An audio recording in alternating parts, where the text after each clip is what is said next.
This is my new perennial native wildflower bed that I created starting March 1st of this year. It's primarily planted with blue mistflower here in the front and tall goldenrod in the back.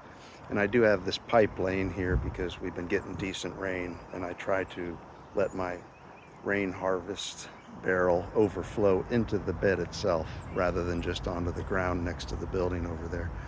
But I'm also blessed with some American trumpet vine. You can see a few flowers and buds right there, and actually 5 blossoms have already dropped, that were completed. And I've got probably close to 100 buds that will be starting to open soon. And over here we've got some Virginia creeper, another native vine. And it just adds a little greenery to the fence. And I've put up 3 so far perches for the birds to land on. Kind of hard to see that one there, but it's a bamboo perch. I'll come around to the other side. But I had a question for everybody. What part of the growth of these plants does not look lush? And yeah, I'm kind of joking because they're doing really, really good, especially considering that we're just now coming out of the drought. But getting permission to put the rain barrel up was huge. And while the rain started a few days, I added this here, emptied out a bunch of the water from the barrel over into this trash can and let the barrel fill up again. So you see there's another trumpet vine flower up there, but you see the buds, the buds, the buds. There's over 24 buds on this stem, a couple little buds there, some more buds right there, and there's another flower and a bunch of buds that are yet to open, some more up there. There's the bamboo perch. Behind it is another corner perch. And I'll tell you, the lizards really love this perch right here. They're hanging out on that just about every day. And I've already, the first animal species I photographed here, recorded here, was a mourning dove that was rooting around in the leaves, the leaf mulch over in this corner. And that was on April 19th. And since April 19th, I've now recorded so far 29 different species of insects, butterflies, birds, lizards, what have you. So that's pretty awesome. 29 species already, 25 just in May alone, and today's only, I think, the 12th maybe.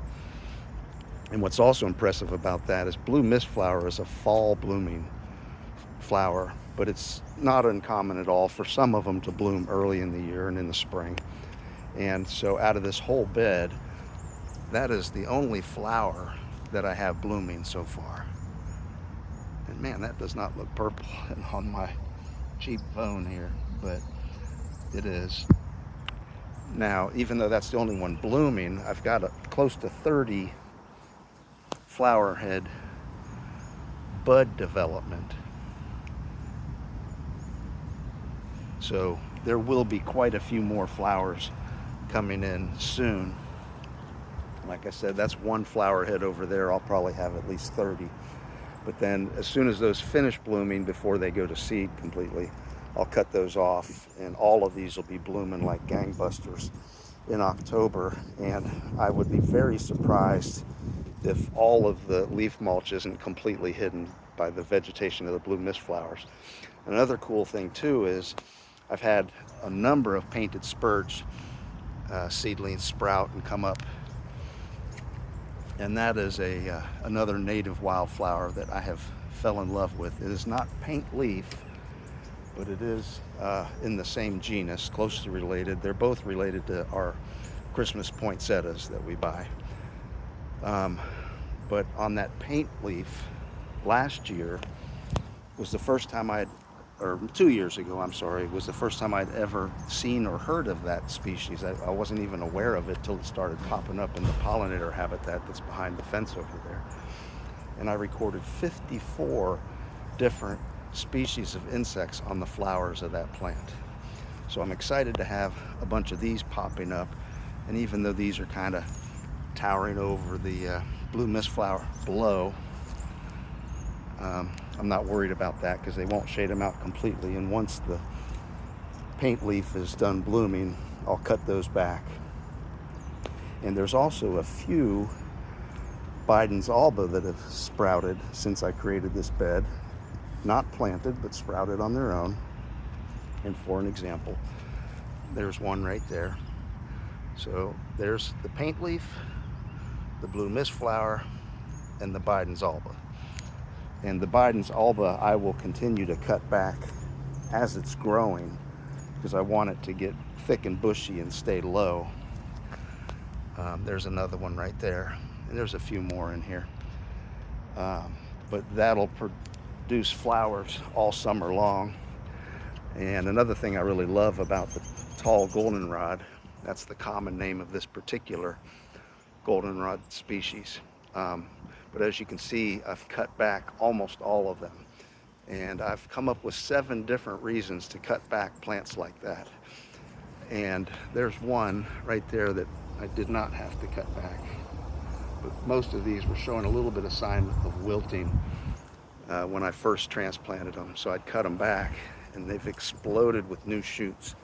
So instead of getting one tall bloom stalk where the flowers are too high off the ground to really get a good look at the insects that land on them, now I'll have multiple bloom stalks for each plant, and they'll be a lot lower and easier to observe what lands on them. But my goodness, the lushness of these now that we've started getting some rain. And the blue mist flower, the same thing as far as cutting them back.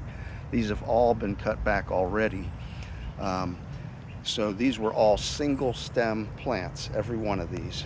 But because I pinched back the top shoot, it doubled.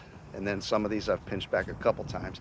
And not only does pinching them back, for example, you would take this one off right there, and in its place, 2 new buds will form and produce 2 new shoots.